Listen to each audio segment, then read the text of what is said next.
I grew up playing video games since I was about 10. I'm in my 30s now, and unlike everyone talking about how gaming isn't fun anymore, I've actually never gotten to that point, and I've always enjoyed gaming. Even in my 30s. I hope the 5 tips I'm about to give you: 1. Reignites your passion for gaming.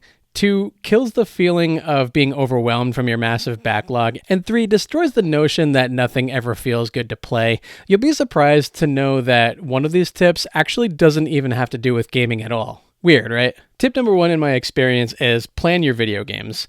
Why plan your video games? Because you can't play everything that you want to. What makes games fun is the choice. Even if you have all the money in the world, you wouldn't want to play everything in the world unless, of course, it's your job. Another reason to plan your video games is you keep buying new games, and it's really just an endless cycle of buying new games. Buying new games is fine when you actually play and when you lock in games for a cheaper price that you are really planning to play just at a later date, but also want to play that at a cheaper price. But when you keep buying new games that you don't actually play, don't burn the cash that could otherwise be used to go to other more important things for your family. Another reason to plan your games is sales.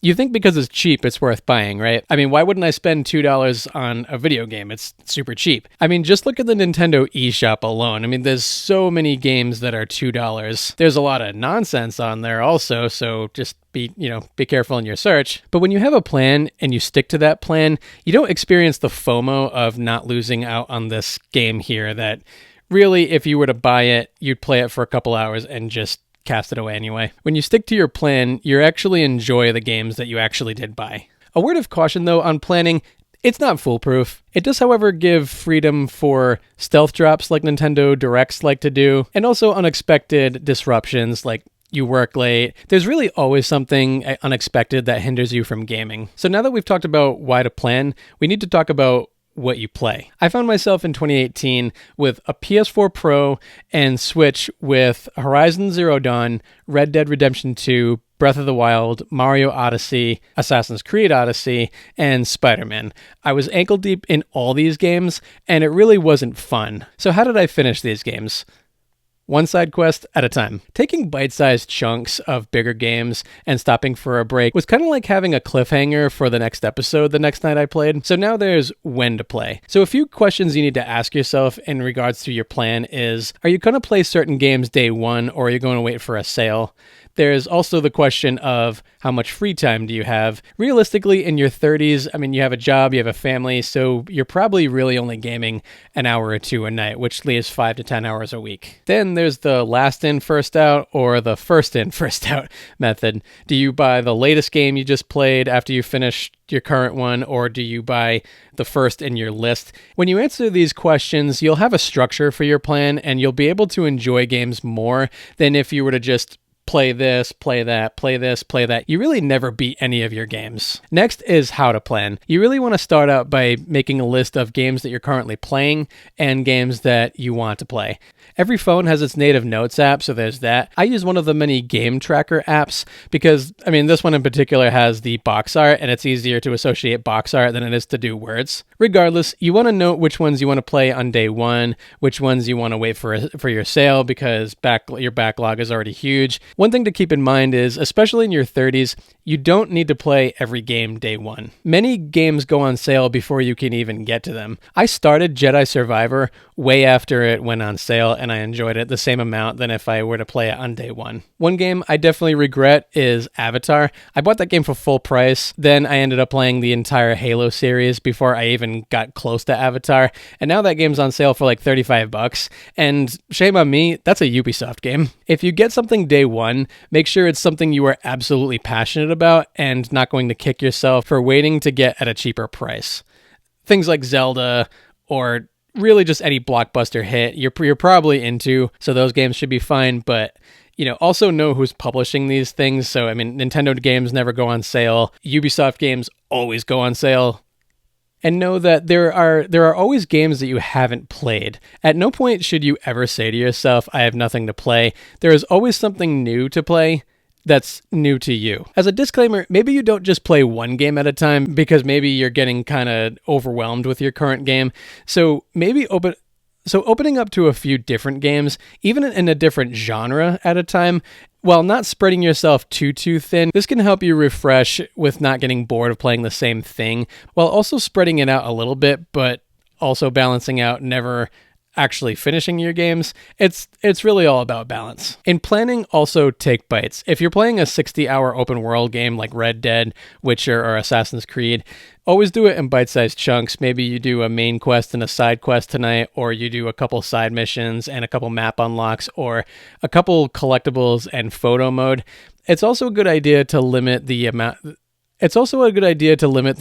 of games you're playing right now. Especially if you have multiple consoles, I would suggest 2 per console, a main and a secondary. And one last thing on planning, never rush to get through to the next game. The point of games is to provide an escape, and if you're having fun, have fun in the moment. Tip number 2 is view games as a reward for productivity. There's a common notion out there that the more time you have, the more time you can enjoy the games you have. For instance, if I were to take all Saturday and just game all day, I would definitely get through my games, but I wouldn't actually exactly have fun with them. Somewhat ironically, the less time you have, the more earnestly you want to play. Have you ever heard of the phrase, if you want to get something done, ask a busy person? That's from The Magic of Thinking Big. I definitely recommend reading that. It's true. It's actually true with other things as well. When Stranger Things comes out, you know Netflix is known for their binge model and releasing all episodes at once. I personally watch 2 episodes with my wife a week, and we have more fun watching them 2 at a time each week over the course of the month, at the risk of spoilers, than we would if we just straight up binged it. So in the realm of video games, I have found that when my time is limited, I actually enjoy my games more than if I had all the time in the world. Especially when I go on vacation. If I take a staycation from work and I game every night for a while, I'm kind of like, yeah, no, I'm definitely getting my games done, but the limitation, it's kind of a ironic thing when you have just a short window to game. Does anybody else feel that way? So examples of doing productive things, might include just basic stuff like helping your significant other with the laundry or cleaning up the house or mowing the lawn, washing the dishes. This stuff all creates a sense of accomplishment. And when you finally get done with all this stuff and then you play games, your game session feels more earned and more satisfying. I've personally found this to be true because as much as I love gaming, I don't let my life revolve around gaming. I view gaming as this is what I do with some of my free time that I have left over for the day, and I like gaming a lot better than what's on TV. Tip number 3 is fill in, or the waffle method. Tip number 3 I call the waffle method because you're filling in gaming with certain pockets of time. In today's environment, we have pockets of time that are either free or we can multitask. We're in bed, doom scrolling on our phones. We are watching a show with our partner, doom scrolling on our phones. We are commuting, doom scrolling. We're pooping, we're doom scrolling. I think you get the point. We have these amazing portable devices in today's day and age to fill in the nooks and crannies of today's world. We have Nintendo Switch. We have the Steam Deck. There is the Delta emulation app on our phones. There's Pokemon Go. There's emulation dedication devices like the Miu Mini Plus, the RG35XX XP, trying saying that 5 times fast. There's the Ein Odin. There's a ton of devices that we can play games on. Rather than doom scroll and get nowhere or answer the 100 reels that your friend sent you, pop in a game and replace your doom scroll. Now, there's nothing wrong with scrolling social media. I mean, you're watching this on YouTube, social media, but there comes a point where you're scrolling and you're scrolling and you're scrolling and you just, there's just an endless cycle, and eventually you just kind of waste a bunch of time on it. And that's what I am really getting at. After a certain point, there are diminishing returns, and rather than endlessly searching for entertainment, you really could have spent that time doing something else. Reliving the glory days of Metroid Prime Remastered, practicing your excellent throws in Pokemon Go, or tactically conquering the land in Fire Emblem. Multitasking is especially enjoyable because shorter play sessions result in playing a game, having fun, and not overstaying its welcome. Tip number 4 is video game music and music associated with video games. And this is a little weird. Now I know what you're thinking. This isn't even actually gaming, but there's an asterisk to this one. Sometimes you really want to play video games, but because you're working 10 hours or even more, or just the fact that you're too tired to game, it's just not happening. And video game music provides an escape in which you might not actually be playing, but you're kind of pseudo experiencing the game by listening to the music, if that makes sense. If it doesn't make sense, let me know in the comments. I'm sure I'll hear about it. Video game music allows you to enjoy your games by one, anticipating the next game session, or two, giving you a sense of nostalgia, knowing that you're kind of enjoying the games, but not exactly playing right now. It's kind of a placeholder, if you will. Some of my favorite music in video games is on my workout playlist. When I'm doing battle ropes, I love working out to God of War Ragnarok theme. The very few times I run, I get shin splints, but every once in a while I'll run. I love listening to Skydeck on the Sonic Adventure 2 soundtrack, and I love listening to Ori and the Will of the Wisps soundtrack while I'm studying for something at night, or I literally just will swing dance to Jump Up Superstar. Additionally, tying a song to a game increases your excitement or even relaxation. You can hear a song on the radio and love it, but then when it's tied to a specific game moment, it really increases your excitement for the games.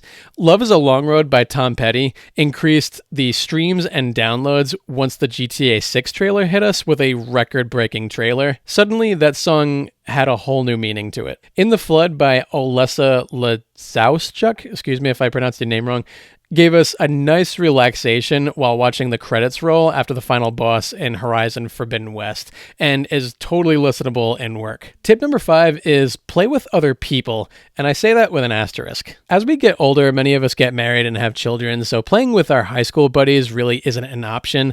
My wife's cousins ask me to play all the time, and I'm like, yeah, I don't know if I'm free tonight, exactly. Even online, everyone has different availabilities.